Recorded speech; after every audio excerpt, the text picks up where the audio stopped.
Welcome to Kenton Teaches. Enjoy the video. In this video, I will explain how to make your own Lego bricks. First, gather your essential materials, including 2-part silicone rubber, casting resin, and a master Lego brick for your mold. Next, prepare a clean, well-ventilated workspace to ensure a smooth process.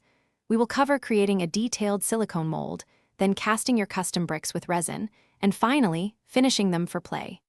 This guide will help you craft unique, personalized building blocks. To begin crafting your mold, select a pristine Lego brick to be your master model.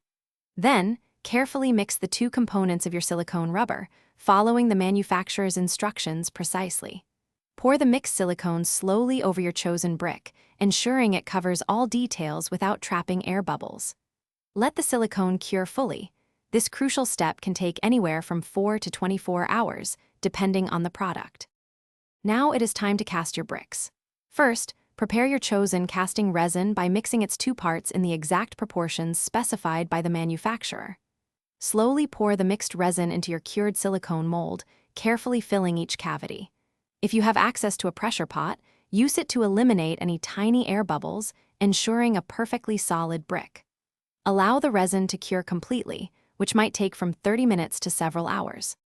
Once your resin bricks are fully cured, carefully demold them from your silicone creation.